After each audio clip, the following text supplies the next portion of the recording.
Dear students, अस्सलाम वालेकुम। इससे पहले लेक्चर में हमने बात की थी ऑस्मो रेगुलेशन इन प्लांट्स। आज उसके बाद नेक्स्ट टॉपिक है, इसमें हम बात करेंगे osmo regulation in animals. Plants में हमने ये पढ़ा था कि प्लांट्स में वाटर अवेलेबिलिटी की बेस पे उसकी 3 टाइप्स पढ़ी थी हमने, हाइड्रोफाइट्स, जीरोफाइट्स और मीजोफाइट्स। और हमने ये देखा था कि मुख्तलिफ वाटर अवेलेबिलिटी वाले इन्वायरमेंट में रहने के लिए प्लांट्स के पास क्या अडाप्टेशन होती हैं। आज हम देखेंगे कि एनिमल्स के अंदर ऑस्मो रेगुलेशन कैसे होती है। तो डियर स्टूडेंट्स, ऑस्मो रेगुलेशन को अगर हम देखें तो एनिमल्स की 2 अक़साम होती हैं। एक होते हैं ऑस्मो कन्फॉर्मर और दूसरे हैं ऑस्मो रेगुलेटर। अक्सर एग्जाम में इन दोनों का डिफरेंस पूछा जाता है कि ऑस्मो रेगुलेटर और ऑस्मो कन्फॉर्मर में क्या फर्क है। तो ऑस्मो कन्फॉर्मर का मतलब ये होता है कि वो ऑर्गेनिज्म जो ऐसे इन्वायरमेंट में रहते हैं कि जैसा जितने साल्ट इन्वायरमेंट के अंदर होते हैं उतने साल्ट इनकी बॉडी के अंदर भी होते हैं, और जितना वाटर इन्वायरमेंट के अंदर होता है उतना ही वाटर इनकी बॉडी के अंदर होता है। या दूसरे वर्ड्स में हम ये कहते हैं कि ऐसे ऑर्गेनिज्म जो आइसोटोनिक एनवायरनमेंट में रहते हैं उनको हम ऑस्मो कन्फॉर्मर कहते हैं। बॉडी का फॉर एग्जांपल यहां पे हम देखते हैं कि अगर ये ऑर्गेनिज्म है और ये एनवायरनमेंट है तो बॉडी का इंटरनल एनवायरनमेंट आइसोटोनिक होता है एक्सटर्नल एनवायरनमेंट के। जितने साल्ट यहां पे हैं उतने ही साल्ट इधर होते हैं, जितना वाटर इधर है उतना ही वाटर इधर भी होता है। तो ऐसे ऑर्गेनिज्म को ऑस्मो रेगुलेशन की जरूरत नहीं होती, क्योंकि ये ऐसे एनवायरनमेंट में रहते हैं कि जो जहां पे फ्लूइड इनके बॉडी जैसा है, जैसे साल्ट एनवायरनमेंट के अंदर है वैसे साल्ट बॉडी में, जितना वाटर बॉडी के अंदर उतना ही वाटर एनवायरनमेंट के अंदर है। तो ऐसे ऑर्गेनिज्म को हम ऑस्मो कन्फॉर्मर कहते हैं।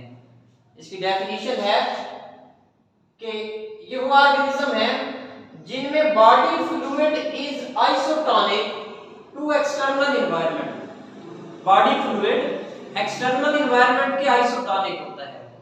तो अब इनको वाटर गेन करने की या लॉस करने की, साल्ट को गेन करने की या लॉस करने की जरूरत ही नहीं है, क्योंकि ये किस जगह पे है, आइसोटोनिक। ऐसे एनवायरनमेंट में रह रहे हैं कि जैसा इनका बॉडी का फ्लूइड है वैसा ही फ्लूइड बाहर भी पाया जाता है। तो ऐसे organism, the organism that do not need to regulate body water and salt concentration, जिनको बॉडी के वाटर और साल्ट कंसंट्रेशन को रेगुलेट करने की जरूरत नहीं है, उनको हम ऑस्मो कन्फॉर्मर कहते हैं। और ये सिर्फ उस जगह पे पाए जाते हैं, उस जगह पे ये एग्जिस्ट कर सकते हैं जहां पे एनवायरनमेंट इनके बॉडी के आइसोटोनिक होगा। ये एक लिमिटेड स्पेस पे पाए जाते हैं। और इनकी जो बेस्ट एग्जांपल है वो हैग फिश है। तो हैग फिश जो है ये ऐसे एनवायरनमेंट में रहती है जहां पे बॉडी फ्लूइड आइसोटोनिक होता है एक्सटर्नल एनवायरनमेंट के। एक्सटर्नल एनवायरनमेंट और बॉडी फ्लूइड एक जैसे होंगे उस जगह पे ये एग्जिस्ट करेंगे, अदरवाइज ये एग्जिस्ट नहीं करेंगे। तो आइसोटोनिक एनवायरनमेंट के अंदर ये पाई जाती है। तो इनको रेगुलेट करने की जरूरत नहीं है, इसलिए हम इनको ऑस्मो कन्फॉर्मर कहते हैं। अब बच्चों दूसरी जो टाइप है वो है ऑस्मो रेगुलेटर। इनको रेगुलेट करने की जरूरत होती है। वजह यह है कि ये ऐसे इन्वायरमेंट में रहते हैं कि जो इन्वायरमेंट है या तो इनके बॉडी के हाइपरटोनिक होता है या इन्वायरमेंट इनके बॉडी के हाइपोटोनिक होता है। फॉर एग्जांपल ये बॉडी है, तो जिस जगह पे ये पाए जाते हैं इन्वायरमेंट या तो हाइपरटोनिक होगा, मतलब ये कि या तो ऐसा होगा कि इन्वायरमेंट के अंदर साल्ट इनकी बॉडी की निस्बत ज्यादा है, या फिर ये पाए जाते हैं हाइपोटोनिक इन्वायरमेंट में, मतलब कि इनके बॉडी के अंदर वाटर कम और इन्वायरमेंट के अंदर वाटर ज्यादा होता है। तो इसलिए अगर इनको सरवाइव करना है तो इसको रेगुलेट करना पड़ेगा, इन्वायरमेंट के मुताबिक अपने आप को रेगुलेट करना पड़ेगा, फिर ये सरवाइव करेंगे।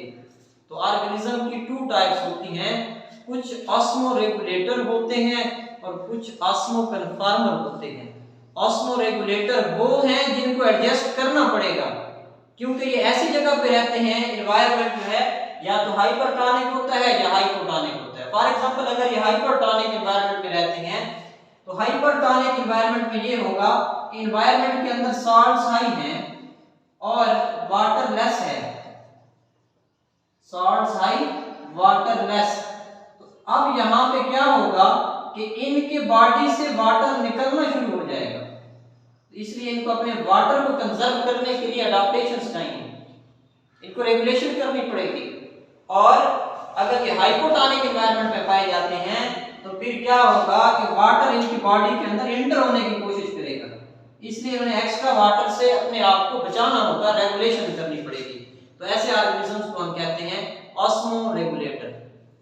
अब ऑस्मो रेगुलेटर्स जो हैं ये वो ऑर्गेनिज्म होंगे जिनमें बॉडी फ्लूइड इज हाइपरटोनिक और हाइपोटोनिक टू एक्सटर्नल एनवायरनमेंट और they need to actively adjust water and solute concentration in body। और क्योंकि इनको रेगुलेट करना पड़ेगी इसलिए ये एक वास्ट एरिया में पाए जाते हैं, एक वसी जगह पे पाए जाते हैं, क्योंकि काम इन्होंने खुद करना है, खुद रेगुलेशन करनी है।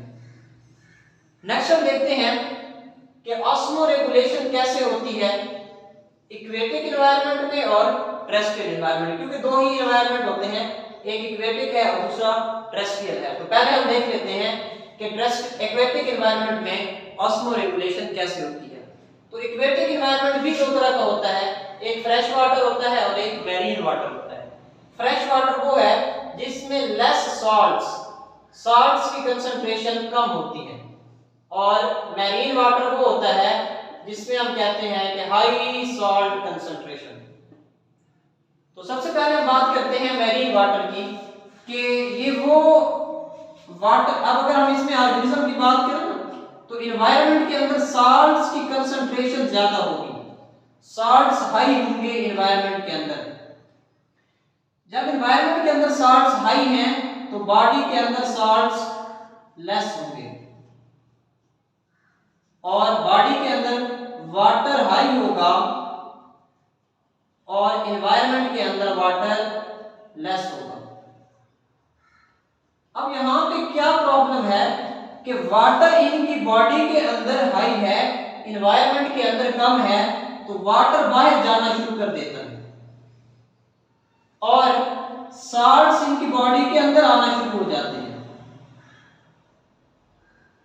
अब इन्होंने क्या करना है, ऐसी एडॉप्टेशंस लेके आनी है इन्होंने कि वाटर इनकी बॉडी से बाहर ना निकले और साल्ट इनकी बॉडी के अंदर दाखिल ना हो। तो इन्होंने क्या करना है यहां पे कि प्रिवेंट लॉस ऑफ वाटर, और इन्होंने बचाना है एंट्री ऑफ सॉल्ट्स को। अब इनके लिए बेसिक जो प्रॉब्लम है वो सॉल्ट का प्रॉब्लम है कि साल्ट इनकी बॉडी के अंदर एंटर हो जाते हैं। तो अब इनके अंदर ऐसी एडॉप्टेशन होनी चाहिए कि ये साल्ट्स को बॉडी से बाहर निकालें। तो साल्ट्स को बॉडी से बाहर निकालने के लिए इनके अंदर पहली एडॉप्टेशन ये है कि ये साल्ट को एक्टिव ट्रांसपोर्ट के जरिए बाहर निकालेंगे गिल्स से। अब कैसे एक्टिव ट्रांसपोर्ट, क्योंकि हमें पता है कि एनवायरनमेंट के अंदर तो साल्ट्स ऑलरेडी ज्यादा हैं, इनके बॉडी के अंदर साल्ट्स कम हैं, तो ये चाहते हैं कि बॉडी से साल्ट को बाहर निकालें, तो lower concentration to higher concentration ये साल्ट को भेजना चाहते हैं, तो इसलिए इनको एक्टिव ट्रांसपोर्ट करना पड़ेगी, एनर्जी लगा के साल्ट को बाहर भेजना पड़ेगा। तो फर्स्ट अडॉप्टेशन इनके अंदर एक्टिव ट्रांसपोर्ट होती है कि ये गिल्स के जरिए एक्टिवली साल्ट को बाहर भेजते हैं।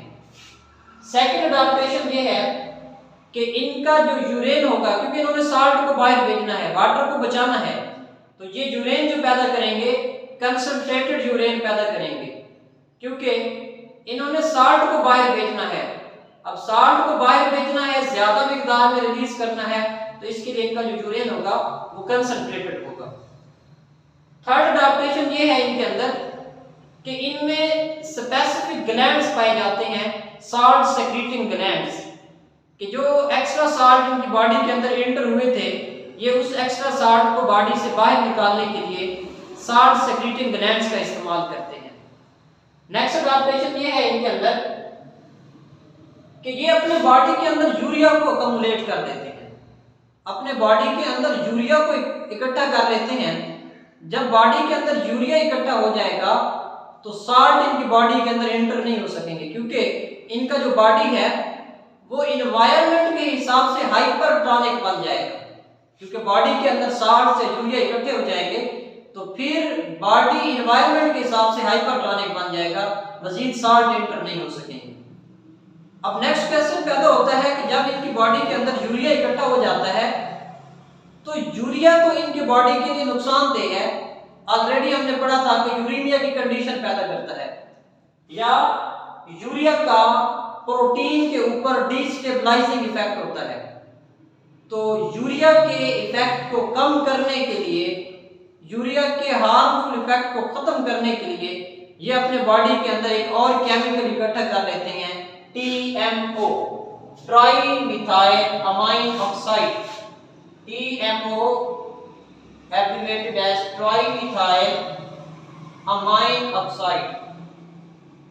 अब ट्राईमिथाइल अमाइन ऑक्साइड का काम क्या होता है कि ये यूरिया के हार्मफुल इफेक्ट को खत्म कर देता है। तो यूरिया भी अब इनकी बॉडी के अंदर है, फायदा क्या हुआ कि इन्होंने बॉडी को हाइपरटोनिक बना लिया एनवायरनमेंट से, साल्ट इनकी बॉडी के अंदर मजीद एंटर नहीं हो सकेंगे, और सेकंड यूरिया का हार्मफुल इफेक्ट खत्म किया है, कैसे? TMO के जरिए, ट्राईमिथाइल अमाइन ऑक्साइड के जरिए। ये अडॉप्टेशन थी कार्टिलेजिनियस फिशेस के अंदर। नेक्स्ट हम देखते हैं कि बोनी फिशेस क्या करती हैं मैरीन एनवायरनमेंट में। तो बोनी फिशेस जो हैं ये अपने बॉडी का वाटर बाहर फेंक देती हैं, क्योंकि ये हाइपरटोनिक एनवायरनमेंट में पाई जाती हैं, बॉडी के अंदर वाटर ज्यादा है, बाहर कम है, तो ये वाटर को बाहर जाने देती हैं। अब जब वाटर को बाहर जाने देती हैं तो इनके बॉडी के अंदर पानी की कमी हो जाती है, तो फिर पानी की कमी को पूरा करने के लिए सी वाटर को ड्रिंक करती हैं। अब सी वाटर को ड्रिंक कर लेती हैं, पानी इनके अंदर आ जाता है, लेकिन सी वाटर के अंदर तो साल्ट थे, इसलिए जब इस यूरेन पैदा करेंगी तो कंसंट्रेटेड यूरेन पैदा करेंगी। नेक्स्ट हम देखते हैं कि ऑस्मोरेगुलेशन फ्रेश वाटर फिशेस के अंदर या फ्रेश वाटर ऑर्गेनिज्म के अंदर कैसे होती है। अब अगर हम फ्रेश वाटर ऑर्गेनिज्म की बात करें तो फ्रेश वाटर ऑर्गेनिज्म में बॉडी के अंदर वाटर लेस है और एनवायरनमेंट में वाटर हाई होता है। तो अब यहां पे जो हमारे पास मैरीन ऑर्गेनिज्म थे उनमें प्रॉब्लम था साल्ट का, साल्ट बॉडी के अंदर एंटर हो जाते थे, यहाँ पे साल्ट एंटर नहीं होंगे बल्कि वाटर इनकी बॉडी के अंदर एंटर हो जाएगा, और जब वाटर इनकी बॉडी के अंदर एंटर होगा तो ये भी इनके लिए नुकसानदेह है, क्योंकि आपने पढ़ा था कि जब वाटर सेल के अंदर एंटर हो जाता है तो सेल की बस्टिंग हो जाती है। तो अब इन्होंने क्या करना है, एक्स्ट्रा वाटर को बॉडी से बाहर निकालना है। तो एक्स्ट्रा वाटर को बॉडी से बाहर निकालने के लिए अडॉप्टेशंस क्या हैं। फॉर एग्जांपल प्रोटोजोआ के अंदर हम बात करें तो प्रोटोजोआ में अमेबा और पैरामीशियम इनकी बॉडी के अंदर कंट्रैक्टाइल वैक्यूल पाया जाता है, और ये वैक्यूल जितना एक्स्ट्रा वाटर आता है उसको अपने अंदर एब्जॉर्ब कर लेता है और फिर इसको बॉडी से बाहर फेंक दिया जाता है। फिशेस की बात करें तो अब फिशेस में वाटर की कंसंट्रेशन, क्योंकि फ्रेश वाटर फिशेस है, पानी के अंदर एंटर हो गया है, तो इनके बॉडी के अंदर वाटर की कंसंट्रेशन ज्यादा हो गई है। अब इन्होंने बॉडी से वाटर को बाहर निकालना है तो डाइल्यूट यूरेन पैदा करेंगे। अब जब बहुत ज्यादा यूरेन पैदा करेंगे तो हमें पता है कि यूरेन के साथ तो साल्ट भी बाहर जाते हैं, तो अब साल्ट की कमी को पूरा करने के लिए ये ऐसी फूड खाएंगे जिनमें साल्ट की कंसंट्रेशन ज्यादा होगी, ताकि साल्ट की कमी भी ना हो और वाटर भी इनकी बॉडी से बाहर निकले। या फिर ये भी करते हैं कि ये एक्टिव अपटेक करते हैं साल्ट की, गिल्स के जरिए भी और स्किन के जरिए भी। एक्टिव अपटेक क्यों करेंगे? क्योंकि हमें पता है कि ऑलरेडी एनवायरनमेंट के अंदर तो साल्ट कम है, तो एनवायरनमेंट से बॉडी तक इन्होंने लेके आने हैं, lower concentration to higher concentration लेके आने हैं, तो इसलिए इनको एनर्जी लगाना पड़ती है। और जब एनर्जी लगाएंगे तो ये एक्टिव ट्रांसपोर्ट होती है। तो ये हमने देख लिया कि एनिमल्स के अंदर ऑस्मोरेगुलेशन कैसे होती है। आज के टॉपिक में हमने देखा कि इक्वेटिक ऑर्गेनिजम्स के अंदर कैसे ऑस्मोरेगुलेशन होती है। इसमें पहले हमने बात की मैरीन एनवायरनमेंट की और फिर उसके बाद हमने बात की फ्रेश वाटर की।